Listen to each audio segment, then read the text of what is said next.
সকালের সংবাদে আপনাকে স্বাগতম। প্রথমেই জানিয়ে দিচ্ছি সংবাদ শিরোনাম। অস্তিত্ব সংকটে ভুগছেন বর্তমান জার্মান চ্যান্সেলর ফ্রিডরিশ মের্জ। শুধু যে তিনি জনপ্রিয়তার তলানিতে আছেন তা নয়, তার নেতৃত্বে দেশটির জোট সরকারের নানা সিদ্ধান্তের প্রতিও আস্থা রাখতে পারছেন না দেশটির সাধারণ মানুষ। নির্বাচনী জরিপ নিয়ে হতাশ হয়ে কেউ কেউ ষড়যন্ত্রের আশ্রয় নিতে পারে বলে মন্তব্য করেছেন বিএনপির স্থায়ী কমিটির সদস্য নজরুল ইসলাম খান। বলেন, জনগণ তাদের ষড়যন্ত্র সফল হতে দেবে না। কৃষিবিদ ইনস্টিটিউটে আলোচনা সভায় দলটির সিনিয়র যুগ্ম মহাসচিব রুহুল কবির রিজভী দুর্নীতিমুক্ত সরকার গঠনের প্রত্যয় ব্যক্ত করেছেন। এদিকে প্রেস ক্লাবে আলোচনায় মতবিরোধ থাকলেও জুলাইয়ের ত্যাগ যাতে বৃথা না হয় সেই আহ্বান জানিয়েছেন বিএনপি মহাসচিব মির্জা ফখরুল ইসলাম আলমগীর। নির্বাচন না হলে গভীর সংকটে পড়বে দেশ। ইউরোপীয় ইউনিয়নের সঙ্গে বৈঠক শেষে জামাতে ইসলামের আমির ডক্টর শফিকুর রহমান আরও বলেন, তার দল ধর্ম নিয়ে ব্যবসা করে না, বরং ভোট এলেই যারা টুপি ও তসবি নিয়ে ঘুরে তারাই ধর্ম ব্যবসায়ী। এদিকে ভোটের প্রস্তুতি জানতে সিইসির সঙ্গে সাক্ষাৎ করেছে জামায়াতের প্রতিনিধি দল। পরে দলটির সেক্রেটারি জেনারেল মিয়া গোলাম পরোয়ার বলেন, তফসিলের আগেই লেভেল প্লেইং ফিল্ড নিশ্চিত করতে হবে। সিরিয়ায় বাশার আল আসাদের পতনের 1 বছর পরেও দেশে ফেরা নিয়ে দোটানায় রয়েছেন নাগরিকরা। দেশে ফিরেও কাজ নেই, ঘরবাড়িও নেই। দীর্ঘ যুদ্ধের ক্ষত এখনও জীবন্ত। আর জার্মানিতে থাকা সিরীয়রা এখনও ভাবছেন, ফেরার মতো নিরাপদ কি নতুন সিরিয়া? এবার শুনবেন বিস্তারিত। বছরের শেষে এসেও সাধারণ মানুষের আস্থা অর্জনে পুরোপুরি ব্যর্থ বর্তমান জার্মান চ্যান্সেলর ফ্রিডরিশ মের্জ। সাম্প্রতিক সময়ে করা বেশ কয়েকটি জার্মান গণমাধ্যম, সরকারি ও বেসরকারি নানা জরিপ বলছে, শতকরা মাত্র 23% মানুষ চ্যান্সেলর মের্জের উপর আস্থা রাখলেও 77% মানুষ মনে করছে মেড ইন জার্মানিকে আরও টেকসই ও শক্তিশালী করতে চ্যান্সেলর মের্জ পুরোপুরি ব্যর্থ হয়েছেন। শুধু তাই নয়, দেশটির সাধারণ জনগণকে দেওয়া নির্বাচনী প্রতিশ্রুতি রক্ষায় তাঁর নেতৃত্বে ক্ষমতাসীন রাজনৈতিক দল সিডিইউ ও এসপিডি জোট সরকারের উল্লেখযোগ্য কোনো সাফল্য নেই। এ কারণে দেশটির 70% সাধারণ মানুষ মনে করেন মের্জ সরকার জনগণকে বুঝতে অক্ষমতার পরিচয় দিয়েছে। দেশটির অর্থনীতিবিদরা বলছেন, গাড়ি শিল্পে ক্রমবর্ধমান ধস, ভঙ্গুর অর্থনীতি, তরুণদের সামরিক বাহিনীতে যোগদানে, প্রশ্নপত্র পূরণে বাধ্যবাধকতা, সামরিক ব্যয় বাড়ানো, রাশিয়া ইউক্রেন যুদ্ধের সমাধান খুঁজতে ব্যর্থ হওয়া, আন্তর্জাতিক রাজনীতিতে প্রভাব বিস্তার করতে না পারা এবং দেশটির জীবনযাত্রার ব্যয় বেড়ে যাওয়ার মতো নানা সমস্যার সমাধানে কার্যকরী পদক্ষেপ নিতে না পারার কারণেই সবচেয়ে কম জনপ্রিয় ব্যক্তিতে রূপান্তরিত হয়েছেন চ্যান্সেলর মের্জ। এদিকে নির্বাচনী অঙ্গীকার পূরণ করতে না পারা, জনগণের উপর অহেতুক ঋণের বোঝা চাপিয়ে দেওয়া সহ সাধারণ মানুষের ব্যয়ভার বেড়ে যাওয়াকে 70 বছর বয়সী চ্যান্সেলরের অযোগ্যতার পরিচয় বলছে দেশটির প্রধান বিরোধী দল অল্টারনেটিভ ফর ডয়েচল্যান্ডের শীর্ষ নেতারা। ফ্রিডরিশ মের্জের আগে জার্মানিতে আরও 9 জন চ্যান্সেলর বেশ নিষ্ঠার সাথে দায়িত্ব পালন করলেও জনপ্রিয়তার এমন ভগ্নদশা কারোরই হয়নি। সমাজতত্ত্ববিদদের মতে, নির্বাচনের আগে জার্মানির প্রতিটি খাতে আমূল পরিবর্তন আনার যে প্রতিশ্রুতি ফ্রিডরিশ মের্জ দিয়েছিলেন, তাতে তিনি পুরোপুরি ব্যর্থ হওয়ায় তার জনপ্রিয়তার এমন বেহাল দশার মূল কারণ।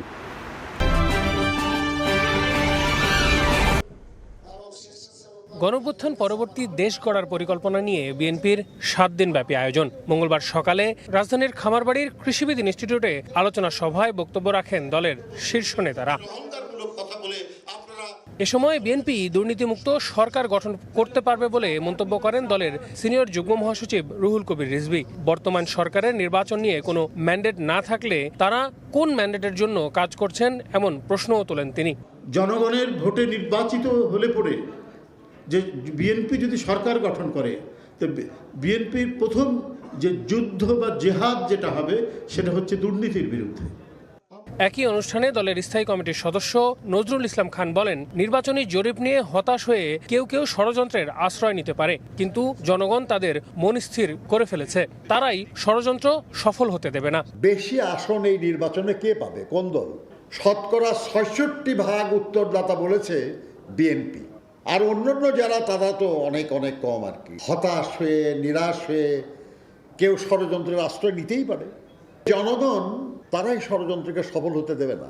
জাতীয় প্রেস ক্লাবে অধ্যাপক ডক্টর মাহবুবুল্লাহর নতুন 4 বইয়ের প্রকাশনা অনুষ্ঠানে বিএনপি মহাসচিব মির্জা ফখরুল ইসলাম আলমগীর বলেন, মতবিরোধ থাকলেও জুলাইয়ের ত্যাগ যাতে বৃথা না যায় সেদিকে খেয়াল রাখতে হবে। জুলাই আন্দোলনের মধ্য দিয়ে আমরা যে বিজয় অর্জন করেছি, আমরা সবাই মিলে সেই বিজয়টাকে সুসংহত করি। আমাদের মধ্যে মতপার্থক্য থাকবে, কিন্তু সেই মতপার্থক্য যেন আমাদের যে আশা, আমাদের যে স্বপ্ন, এই যে ছেলেগুলো প্রাণ দিয়েছে তাদের যে আত্মাহুতি যেন বৃথা না যায়, আমরা আমাদের স্বপ্নকে যেন বাস্তবায়িত করতে পারি। আলোচনা সভায় অংশ নেন বিদ্যুৎ, জ্বালানি ও সড়ক উপদেষ্টা মোহাম্মদ ফজল কবির খান, বিপ্লবী ওয়ার্কার্স পার্টির সাধারণ সম্পাদক সাইফুল হক সহ লেখক, কৃষিবিদ এবং ইতিহাসবিদরা।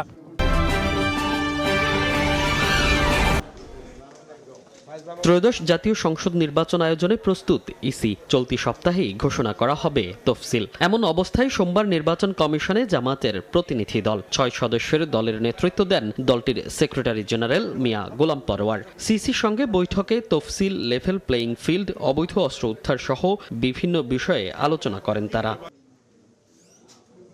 বৈঠক শেষে জামায়াতের সেক্রেটারি জেনারেল বলেন, তফসিলের আগেই লেভেল প্লেয়িং ফিল্ড নিশ্চিত করতে হবে। অবৈধ অস্ত্র ব্যবহার করে ভোটে বিশৃঙ্খলা হতে পারে এমন শঙ্কা জানিয়ে ইসিকে দ্রুত পদক্ষেপ নেয়ার তাগিদ দেন তিনি।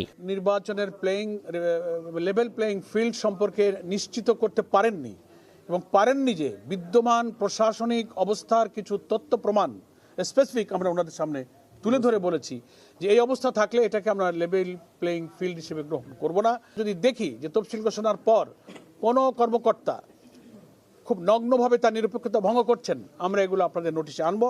ওনারা কথা দিয়েছেন যে শুধু সুনির্দিষ্টভাবে আমাদের নোটিশে আনলে আমরা তাৎক্ষণিক পদক্ষেপ গ্রহণ করব। এদিকে ভোট নিয়ে আলোচনা করতে রাজধানীর গুলশানে ইউরোপীয় ইউনিয়ন দূতাবাসে আসেন জামাতে ইসলামীর আমিরের নেতৃত্বে প্রতিনিধি দল। কয়েকটি দেশের রাষ্ট্রদূত ও প্রতিনিধির সঙ্গে আলোচনা শেষে জামাতের আমির ডাক্তার শফিকুর রহমান বলেন, ফেব্রুয়ারিতে নির্বাচন না হলে গভীর সংকটে পড়বে দেশ। আমরা মনে করি যে ফেব্রুয়ারির ঘোষিত এই টাইমলাইনের ভিতরে নির্বাচন হওয়াই দেশের জন্য একান্ত প্রয়োজন। এর সামান্য কোনো ব্যত্যয় ঘটলে দেশ দারুণভাবে ক্ষতিগ্রস্ত হবে এবং কারো দ্বারাই দেশ ক্ষতিগ্রস্ত হোক এটা আমরা চাই। এ সময় বিএনপির ভারপ্রাপ্ত চেয়ারম্যান তারেক রহমানের মন্তব্য নিয়ে প্রশ্ন করা হলে জামাত আমির বলেন, ধর্ম নিয়ে ব্যবসা করেন না তারা, বরং ভোট এলেই যারা টুপি ও তসবি নিয়ে ঘোরে তারাই ধর্ম ব্যবসায়ী। আমরা ধর্ম নিয়েই কাজ করি, আমরা ধর্মকে ব্যবহার করি না। ধর্ম ব্যবহার করলে কে করে সেটা আপনারা ভালো বুঝেন। ইলেকশনের সময় নতুন করে যারা বেশি বেশি নামাজ শুরু করেন, টুপি পরেন, তসবি হাতে নিয়ে ঘুরান, ধর্মকে তারাই বোধহয় সম্ভবত ব্যবহার করেন। একই দিনে গণভোট ও সংসদ নির্বাচন হলে সাধারণ মানুষ বিপাকে পড়বে বলে ইইউকে জানিয়েছে জামাত।